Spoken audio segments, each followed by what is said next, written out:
Ang pag-uusapan natin ngayon ay ang pinakamalaking misteryo ng Hunter x Hunter na kailangang malutas sa serye. Simula nang ito'y inilabas, mahigit ng 25 years na nakalipas, ang Hunter x Hunter ay nagbigay kasiyahan sa mga tagahanga sa pamamagitan ng hindi pangkaraniwang kwento nito. Ngunit marami rin itong mga misteryo na kailangan sagutin bago ito magtapos.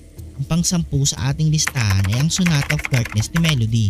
May waging sheet music na nagbigay kay Melody ng kanyang supernatural hearing. Ang Sonata of Darkness ay isang piraso ng musika na napakasumpa na sinasabi nilikha mismo ng Diablo. Sinabi ni Melody kay Kurapika na nabago ang kanyang itsura sa pakikinig sa solo ng plauta at namatay ang kanyang kaibigan na tumutugtog nito. Pang-9, ang Nenigon.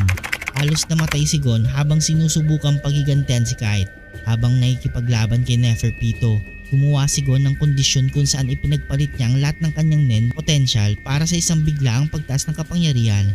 Gayunpaman, ito ay nagdulot ng kapalit ng kanyang buhay at siya ay naiwan sa kritikal na kalagayan hanggang siya ay pinagaling ni Nanika. Ayon sa kanyang ama, mayroon pa ring Nen si Gon sa kanyang katawan, ngunit hindi niya ito magamit sapagkat bumalik siya sa pagiging normal. Kung tama ang teoryang ito, kailanganin ni Gon na muling buksan ang kanyang aura nodes at magsanay upang mabawi ang kanyang mga kapangyarihan. Pang-8, ang papel ni Gyro sa kwento. Ang dating hari ay may katapatan pa rin ng kanyang mga dating tagasunod. Ipinakilala si Gyro sa isang flashback bilang hari ng Neon Green Life o NGL Autonomous Region. Matapos patayin ang kanyang abusadong ama, lumikha siya ng isang mapanganib na droga at ipinalabas ito bilang bahagi ng kanyang plano upang mapalaganap ng kasamaan sa buong mundo. Habang ang kanyang kasalukuyang kinaroroonan ay isang misteryo, sinasabing siya ay naging isang kemeraan at iniwan ng NGL upang ipagpatuloy ang kanyang mga layunin. Sa kabila ng nakakakilabot na pinagmulan, si Gyro ay hindi pa opisyal na lumilitaw sa kwento. Pang-7, ang Kurta Clan. Ang mga detalye sa pinagmulan at pagbagsak ng angkan ay isang misteryo. Ang nomadic Kurta Clan ay kilala ng mga flesh collectors para sa kanilang Scarlet Eyes na sinasabing isa sa pinakamagandang kulay sa mundo. 5 taon bago ang Hunter x Hunter, ang mga membro ng angkan ay minasakar ng Phantom Troop. Si Kurapika na naglalakbay noong panahong iyon, nag-iisang nakaligtas sa trahedya at nanumpa na ipagiganti ang kanyang mga tao. Hindi malinaw kung paano nalaman ng mga bandido ang lokasyon ng angkan o bakit sila pinatay. Ang pinagmula ng Kurta ay balot din ng misteryo. Kakaunti lamang ang nalalaman tungkol sa kanila maliban sa mga naibunyag na. Pang-6, ang tunay na layunin ni Paris Hill. Ang dating chairman ay may matinding impluwensya sa Hunter Association, isang triple-star hunter at dating vice chairman ng Hunter Association. Si Paris Hill ay isang tuso at manipulator na individual. Sa 3 taon ng kanyang panunungkulan, isang kabuuan ng 18 hunters ang nawawala. Ipinahiwatig na siya ay may koneksyon sa ilalim ng mundo.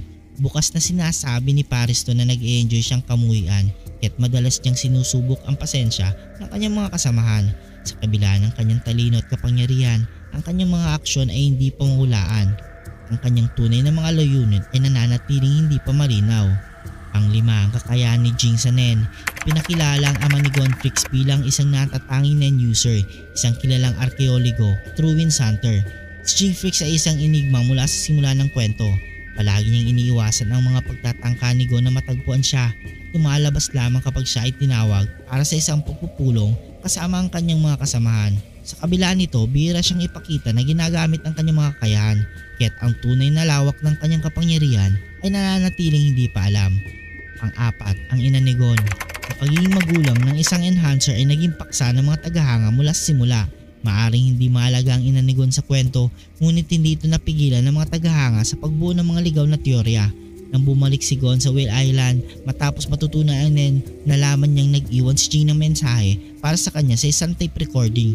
Na makarating sa paksa ng kanyang ina, agad na pinatay ni Gon ng cassette player at sinabing si Mito ang kanyang ina.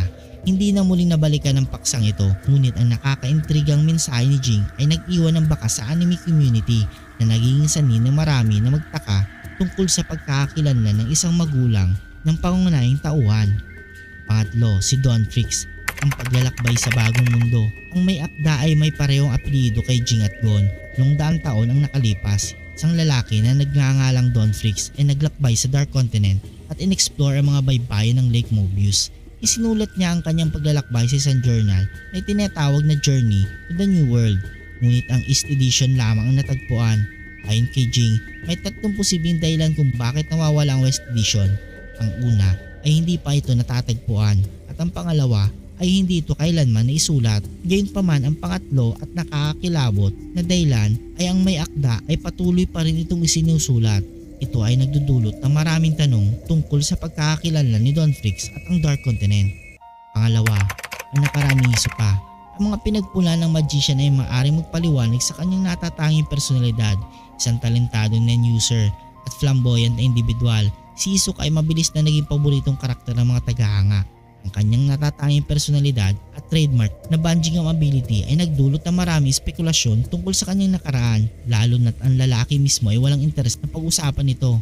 Iba't ibang karakter ang nabanggit tungkol sa mga nakaraang exploit ng magician, partikular sa pamamagitan ng kanyang mga laban at pagnanasa sa pagpatay. Ngunit napakakaunti ang nalalaman tungkol sa kanya maliban dito. Ang panghuli sa ating listahan, ang Dark Continent. Ang pag-iiral ng isa pang mundo ay nagpapakita na ang kwento ng Hunter x Hunter ay saka pa lamang nagsisimula.